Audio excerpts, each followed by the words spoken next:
my big question is, when am I going to get to buy an $11,000 EV from Ford? Well, it's coming. When? Well, I think you'll have to wait a few more years, but you know, one of the advantages we have is we've been out with our first generation vehicles now for up to 3 years. We've been developing our second generation of vehicles, which is a whole new breakthrough.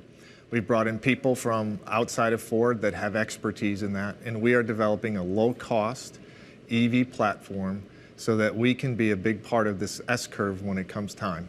And that is, I think, coming in a couple years from now. Okay. And I think it's going to be a big inflection point for the industry when more affordable EVs come online. Do you feel like the industry was surprised by the hybrid? I know that everyone has some hybrids, but really Toyota bet a lot on that farm. And it feels like the industry went full throttle into high-end EVs. Do you feel like we missed a trick here? No, I don't think so. One of the things about Ford that's really good is we lead in hybrids as well. We have the #1 selling hybrid truck and the #2 selling hybrid truck. It grew 20% for us last year. We expect it to grow 40% this year. So we have the ability to provide our customers choice, gas, hybrid, and EV. And I think that's really important in the transition because it is a stepping stone for consumers. Well, what's that balance right now? Because it seemed, at least coming into this year and really last year, when you started to see the rollout of Mach-E and of Lightning, and you started to get this sense here that this was the direction the company was going. When the sales numbers came in, we saw that demand was at least less than some of the initial projections. Right, demand is less on the electric vehicles. Yeah. We have 3 divisions, and we broke them out into segments last year so that you can see what's happening with each of the businesses. We're growing across all 3 of those businesses. Our Pro business is very profitable, our Blue business is profitable, and EVs, we're still incurring losses at the start. But what you're finding is that as this transition happens, it's not a matter of if, it's a matter of when and how quickly.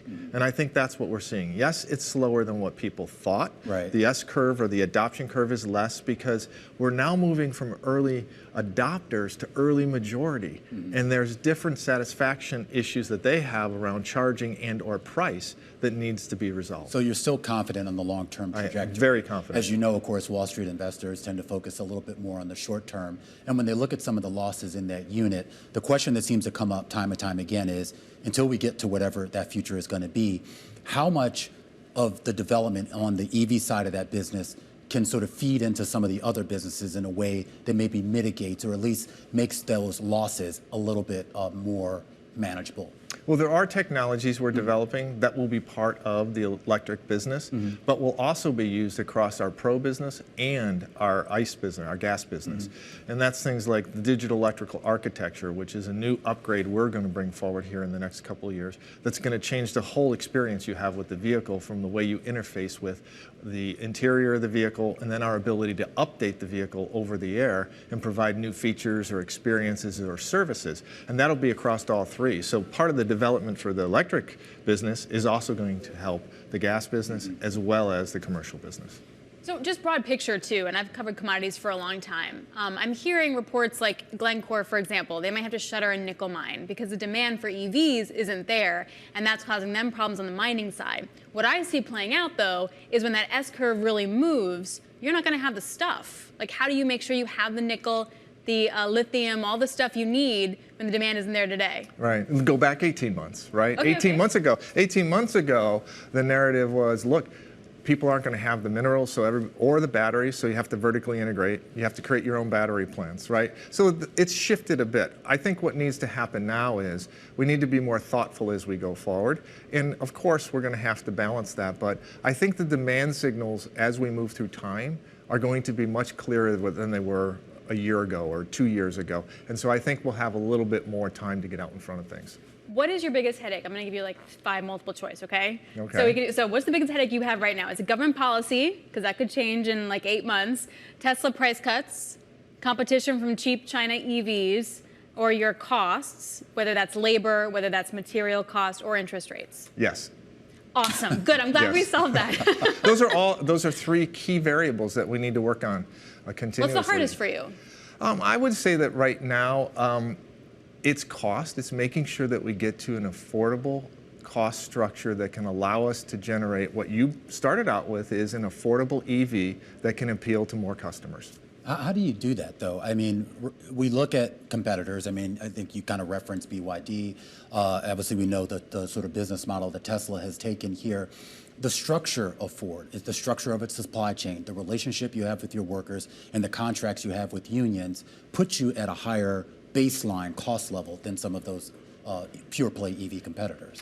Well, you know, there's advantages as well Yeah. that we have. And that's why we've started what we call the Skunk Works project, which is a small group of EV experts working outside of Dearborn to develop the most cost-effective platform from not only from the standpoint of the material cost that's required, but also the manufacturing, the supply chain, the logistics, and then how we distribute and sell the vehicles. We're looking at taking breakthroughs there, and that's why we have a small team working on that to change the way we do things and actually provide us significant breakthroughs. And we love what they're doing. It's been fantastic, and we're really encouraged by their work. What's been the conversation at Ford about the charging network? There's been a lot of discussion that some of the slow pace of EV adoption, and we should point out non-Tesla EV adoption, was less about the individual automakers and more about what most people perceived as a lackluster charging network across the nation. Well, clearly that's a pain point for EV customers. What we've done is we've thought about what would be the best for our customers. Well, first is, you know, that we're joining the Tesla Charge Network.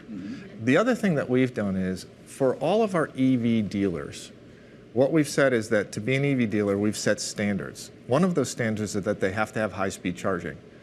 And on average, you are no further than 20 miles from a Ford dealer in the United States, wherever you're at.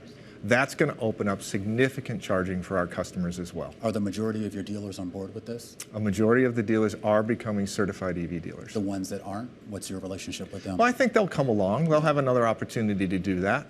And, you know, the adoption rate's different around the country. If you take the West Coast, like Oregon, Washington, and California, 30% of our F-Series sales are EV. Another 15 to 20% are hybrid. So up to 50% of our F-Series sales out on the West Coast are electric vehicles. That's what happens when gasoline's over $5 on a consistent basis. You're like, I'm gonna go with the EV. I don't care about charging network.